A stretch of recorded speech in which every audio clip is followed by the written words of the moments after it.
لەسەر پەیوەندیەکانی ئێران و سعودیە کە ئێستا لە ناوچەکە نەکەڕ خۆیان بەڵکو وڵاتانی تریشی بەخۆیەوە سەرقاڵ کردو. ئێمە میوانێکمان هەیە پرسی زیاتر لەسەرم بابەتە دەکەین داخۆ ئەم پەیوەندیانەی ئێران و سعودیە بەتەنها ئابوورین یا خوشتی تریشان لە پشتەوەیە. میوانەکەمان زۆر بەڕێز دکتۆر حەیدەر بەرزنجی شرۆڤەکاری سیاسی کار ڕاستە و خۆ لە ڕێگای سکایپەوە لە شاری بەغداوە لەگەڵماندایە. کاک دکتۆر حەیدەر ئەم کارتان باش، زۆر سپاس بۆ بەشداریکردنتان لەگەڵمان لەم گەشتەی هەواڵەکان. زۆر باشە بۆ خۆ دەزانی ئێران تا ڕادێکی زۆر دەستی بەسەر ڕۆژهەڵاتی ناوەڕاستە گرتووە، لەلایەکەوە بەرامبەری سعودیەیە، لە لایەکی کەشەوە لە ڕێ عێراقی شیعەوە سەرەوەی لێگرتووە، لەو لاشەوە لە ڕێی یەمەنی هەم شیعەوە یعنی سەر و خواری لێگرتووە. تا چەند ئەم ڕێکەوتنەی ئێران و سعودیە پەیوەندی بەوەوە هەیە کە هیچ نەبێ یەمەنی لە کۆڵ بکەنەوە لە کۆڵ سعودیە؟ بەڵێ زۆر سپاس بۆ جەنابێت بۆ کەناڵی چواری کوردستانە. بەڕاستی ئەم پەیوەندیە لە نێوانی سعودیە و ئێرانە شتێکی زۆر باشە، هەنگاوێکی لە دوای چەند ساڵێکە علاقات لە نێوانی ئەم دوو وڵاتە ئەساسی لە ناو منتقەیە و ناوچەیە. بەڕاستی تەسیریشی باشیشی هەیە لەسەر عێراقە، چونکە ئەمنی قەومی ئەمنی ئاسایش مشتەرەک لە بینیانە، ئەمە خاڵێکی گرنگە. دووهەم لایەنی اقتصادی سیاسەتی منتقەی ناوچەکەی خۆمان هادئتر ئەبێ ئەو کێشە و مەشاکلەی پێشووتر کە هەمان بووە بە تایبەتی کە پەیوەندیدارە بە عێراقەوە وردە وردە حەل ئەبێت. ئەم دوو وڵاتە ڕێبکەون پێم وایە ئیستقرارێکی ئابووری و ئاسایشی بۆ خۆی ببینێت. سعودیە هەنگاوێکی باشی بڕیوە بۆ ئەو مەرحەلەیە. ئێرانیش بە هەمان شێوە گۆڕینکردنی گۆڕانکاری بە سیستمی علاقات لە نێوانی ئەم دوو وڵاتە بەلای منەوە لە مەسلحەتی عێراقە، ئەمە شتێکی باشە و دیسان لە مەسلحەتی ئەم دوو وڵاتە. ئەم دوو وڵاتە لە چەند ساڵێکە هەر علاقاتێکی متەشەنیجیانە بووە، مستەقر نەبوون. ئێستاش باشە ئەوە وەکو جەنابتان لە راپۆرت فەرمووتان ئەمە هەنگاوێکی مهمە.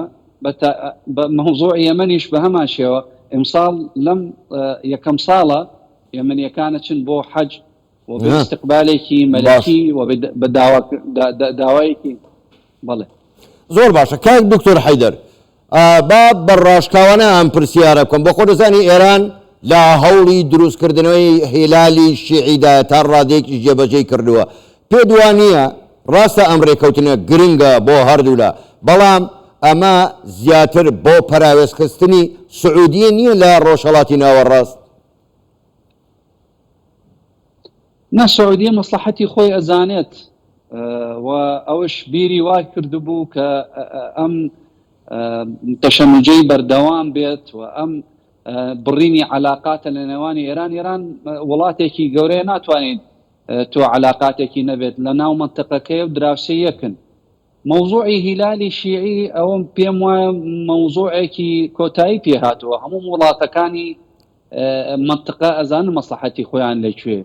ئێرانیش بەم شێوازە بیری ئەوە ناکاتەوە، لە ڕووی ڕسمی باسی ئەوەی کردبوو کە ئێمە داعمی ئەم وڵاتانە ئەکەین. بە هەمان شێوە نە عێراق قبوڵیەتی کە تەدەخولیکی زیاتر بکرێت لە ناو عێراقا و لە ناو وڵاتانی ترەوە، بەڵام بە هەمان شێوە ئەبێ علاقاتمان تەحدید بکرێت بە شێوازێکی سیاسی و دیبلۆماسی و اقتصادی. ئەوانش وەکو سعودیە هەنگاوێکی چۆتە پێشەوە و ئێرانیش بە هەمان شێوە نایەوێت دوژمنایەتی دروست کات لە ناو منتقەی خۆیەتی. خۆتەزانی ئێران لە حسارێکی اقتصادیە، وەزعێکی اقتصادی باش نییە، وای کردبوو کە هەنگاوێکی بچێتە پێشەوە. زۆر باشە. کاک دکتۆر حەیدەر بە خۆ دەزانی سعودیەت یەکێکە لە هاوپەیمانە هەرە نزیکەکانی ئەمریکا لە ناوچەکە و ئەمریکاش لە ناوچەکەیە. پێ دوایە ینی بەڕای ئێوە تا چەند ئەم ڕێکەوتنە کاریگەری لەسەر پەیوەندیەکانی سعودیە و ئەمریکا دەبێت؟ طبعا سعودیە سیاسەتی علاقاتی خارجی گۆڕیوێتی وەکو جاران نەماوە، تەوازونێک دروستی کردبوو. ئەمە هەنگاوێکی بەڕاستی ئیجابیە و باشە.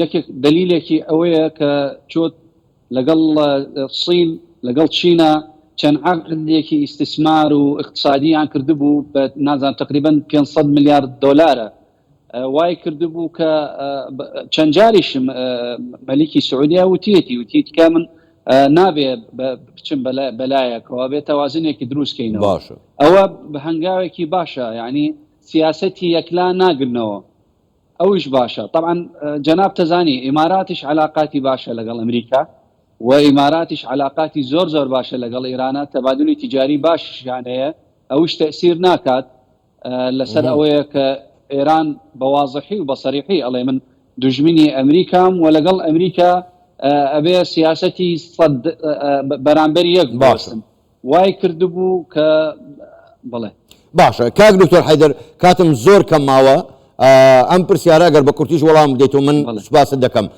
هەمان کات ئەمریکا هێزێکی یەکجار زەبەلاحی هێناوەتە کەندا و فڕۆکەی شەڕکەر هێزێکی شەڕکەری زۆر زەبەلاحی هێناوەتە ئەوێ تا چەند ئەو هێزە زەبەلاحی لەوەیە بۆ ڕاگررتنی ئەو بەڵانسەیە کە ئێوەش ئاماژەتان پێدا کە چین بە هەموو توانای خۆی هاتووە ئەگەر بە کورتیش وەڵام بدەیتەوە من سوپاست دەکەم ئەو هێزە خۆتەزانی هەیە بە وەفدێکی عێراق ئەمنی لە ئەمریکا بووە باسی ئەوەی کردبوو کە سیاسەتی منطقە و بە تایبەتی مەوزوعی ئەمنی ئەو هێزە کە هاتووە لە سنوورەکانی سووریایە ئەمە بۆ ئامادەکردن ئەگەر شتێک ببێتە لە نێوانی حزب الله و ئیسرائیل لەلایەکەوە بۆ ئەوە هاتۆتۆ ئەم هێزەوە بۆ ئامادەکردن کە شتێک ئەبێت ئەوە کە لە لوبنانە ڕوویاوە و چەند وڵاتێکە داوای کردبوو کە